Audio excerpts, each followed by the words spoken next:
Hello students, हमने अपने first और सेकंड वीडियो में क्लास 12th हिस्ट्री से related lesson 6 national movement of modern Bharat के इम्पॉर्टेंट पॉइंट्स डिस्कस किए थे। हम अपने थर्ड वीडियो में ही इम्पॉर्टेंट पॉइंट डिस्कस करेंगे national movement of modern Bharat class 12 history lesson 6। Students, हम अपने टॉपिक पे आते हैं। The act of 1935, this is the most important point. The act of 1935 के अकॉर्डिंग क्या था? It was an elaborate act and formed the most important and the last constitutional arrangement by the British for India. ये एक last act था, एक last law था जो Britishers ने कॉन्स्टिट्यूशनल अरेंजमेंट करने के लिए इट मीन्स इंडिया में कॉन्स्टिट्यूशन बनाने के लिए ब्रिटिशर्स ने इंडिया के अगेंस्ट ये एक एक्ट पास किया था। कॉन्स्टिट्यूशनल अरेंजमेंट था, इट मीन्स इस एक्ट के बाद में इंडिया इंडिपेंडेंस हो गया था। हमारा पॉइंट आ जाता है, अब हम इसके मेजर प्रोविजंस के बारे में डिस्कस करते हैं। The British parliament passed the Indian administrative act 1935। Indian administrative act 1935 के मेजर प्रोविजंस इस टाइप के हैं। Dyarchy in province was abolished and the province were granted complete autonomy. जो प्रोविंस इट मीन्स जो स्टेट में dual system था, it means centre government का right था और स्टेट गवर्नमेंट का भी राइट था, वो पूरी तरह से डुअल सिस्टम को अबॉलिश कर दिया गया और उसके रिप्लेसमेंट में प्रोविंस को पूरी तरह से अथॉरिटी दे दी गई, कंप्लीट पावर दे दी गई।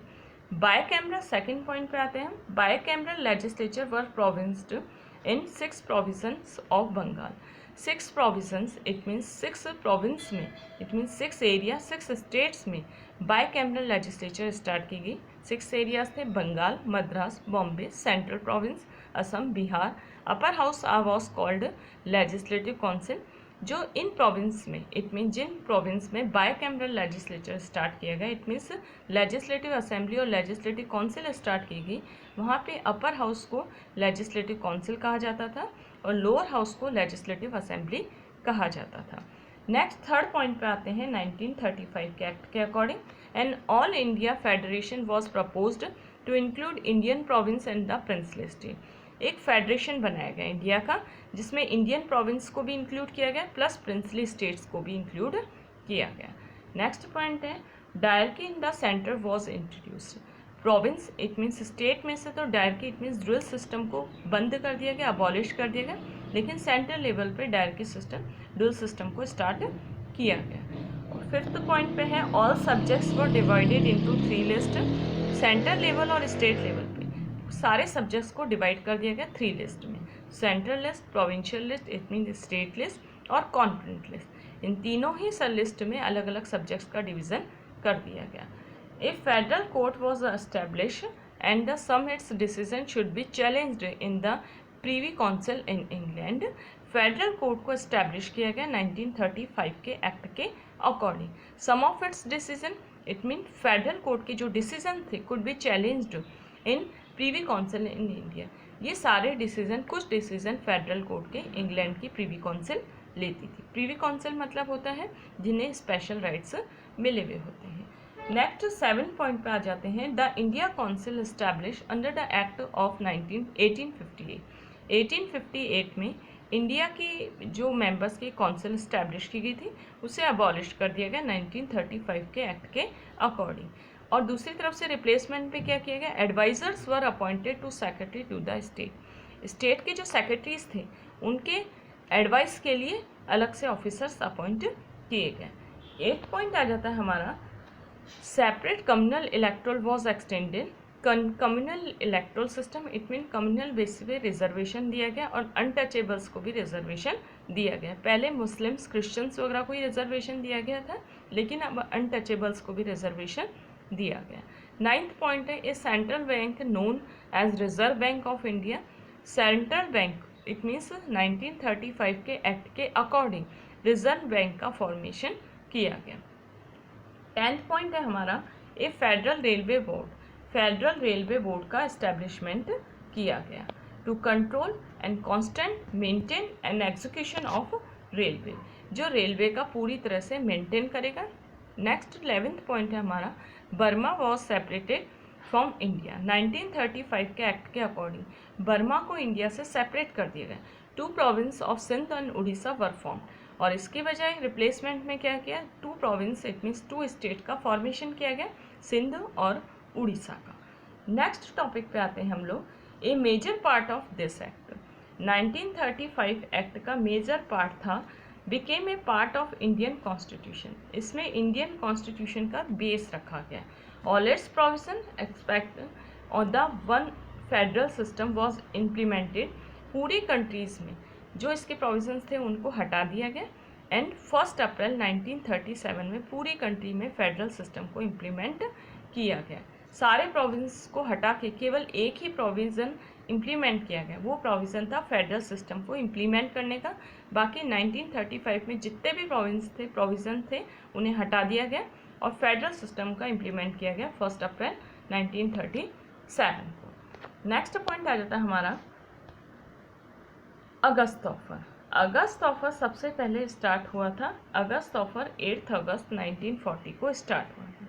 अगस्त ऑफर के मेन प्रोविंस है, सबसे फर्स्ट है अगस्त ऑफर का प्रपोजल स्टार्ट हुआ था और अगस्त ऑफर का प्रपोजल इम्प्लीमेंट हुआ था 3 अगस्त 1942 को। अगस्त ऑफर के स्टार्ट किया था वायसराय लिलिंथगो ने। वायसराय लिलिंथगो ने अगस्त ऑफर के मेन प्रोविज़न थे। फर्स्ट पॉइंट है, a body constituting in Indians will be formed a frame structure of constitution after the war। First world war हुआ था। फर्स्ट वर्ल्ड वॉर के बाद कॉन्स्टिट्यूएंट असेंबली बनाने का आगे प्रपोजल रखा गया जिसमें इंडियंस को भी इंक्लूड किया गया।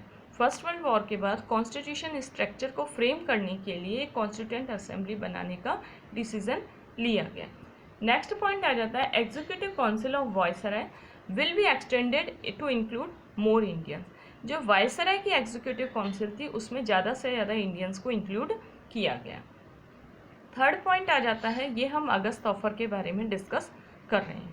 थर्ड पॉइंट आ जाता है, a war advisory council to be formed which भी include representative of Indian states and Indians in general. A war advisory council, war से रिलेटेड एक एडवाइजरी काउंसिल को एस्टेब्लिश किया गया जिसमें इंडियंस स्टेट्स के रिप्रेजेंटेटिव को भी शामिल किया गया। इट मीन वॉर के बाद क्या क्या डिसीजन लिए जाएंगे, इन डिसीजन से रिलेटेड एक एडवाइजरी का फॉर्मेशन किया गया।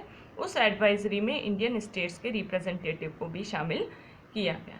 नेक्स्ट फोर्थ पॉइंट आ जाता है, aim of the British government is to establish dominion self rule. Dominion self rule का फॉर्मेशन किया गया। डोमिनियन सेल्फ रूल का मतलब होता है कि जो प्रिंसली स्टेट्स हैं वो अपना अपना रूल इस्टेब्लिश करेंगे, अपनी जो स्टेट्स हैं उन पे रूल इस्टेब्लिश करेंगे लेकिन सजेशन लेंगे ब्रिटिश गवर्नमेंट से।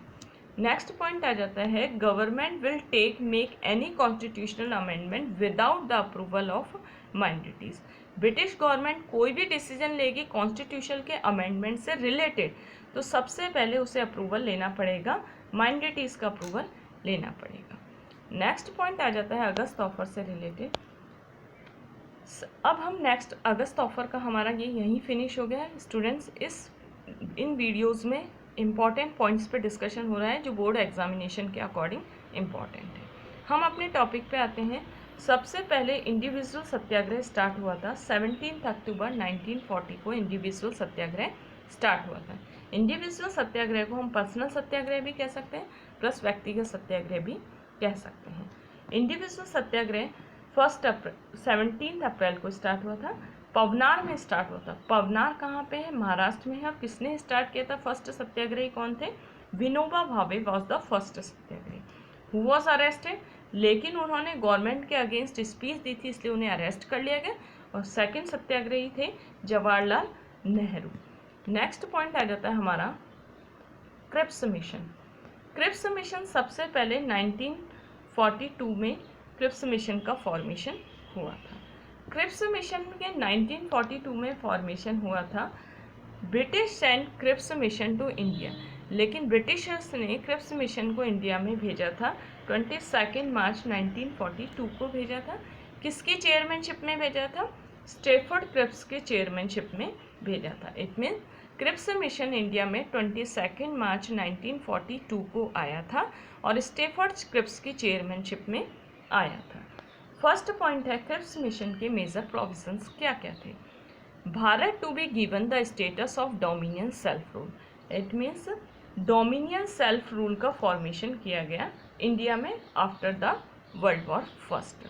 डोमिनियन सेल्फ रूल का मतलब होता है प्रिंसली स्टेट्स को अपने राइट्स दिए गए ब्रिटिशर्स के सजेशन पे। She had right to be up out of the British Commonwealth, लेकिन वो अपने सारे राइट्स का यूज़ कर पाएगा ब्रिटिश कॉमनवेल्थ के according, it mean British company के according. British Commonwealth it means British parliament के सजेशन पे जो प्रिंसली स्टेट्स हैं वो अपने यहाँ पे रूल कर पाएंगे, इसे ही डोमिनियन सेल्फ रूल कहेंगे। सेकेंड पॉइंट है हमारा, एक constituent assembly was to be framed immediately after the war to frame constitution of India. भाई ब्रिटिशर्स ने इंडिया के साथ ये प्रॉमिस किया था कि फर्स्ट वर्ल्ड वॉर के बाद कॉन्स्टिट्यूशन बना दिया जाएगा, तो ब्रिटिशर्स ने अपने इस प्रॉमिस को पूरा करने के लिए कहा कि वर्ल्ड वॉर के बाद में, फर्स्ट वर्ल्ड वॉर के बाद में एक कॉन्स्टिट्यूएंट असेंबली का फॉर्मेशन किया जाएगा।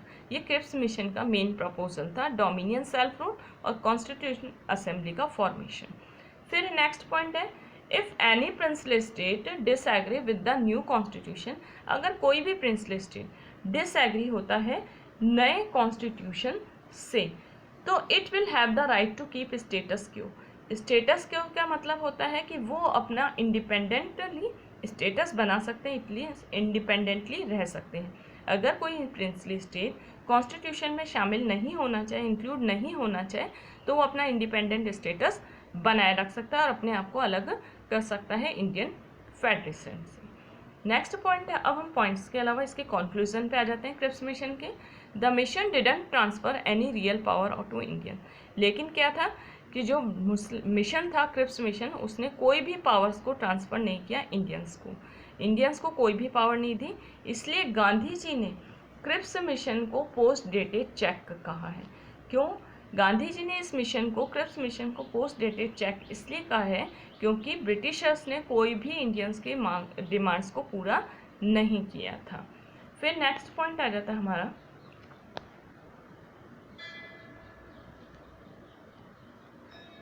लिलिंथ को प्रपोजल, लिलिंथ को proposal it means Wavell plan. Wavell plan को हम शिमला समझौता भी कहते हैं, शिमला कॉन्फ्रेंस भी कहते हैं। स्टूडेंट्स, हम अपने नेक्स्ट वीडियो में Wavell plan it means Shimla conference discuss करेंगे।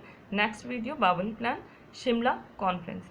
ये शिमला कॉन्फ्रेंस और वावेल प्लान हमारा लेसन 6 क्लास 12 हिस्ट्री से रिलेटेड है और national movement of modern Bharat से रिलेटेड है।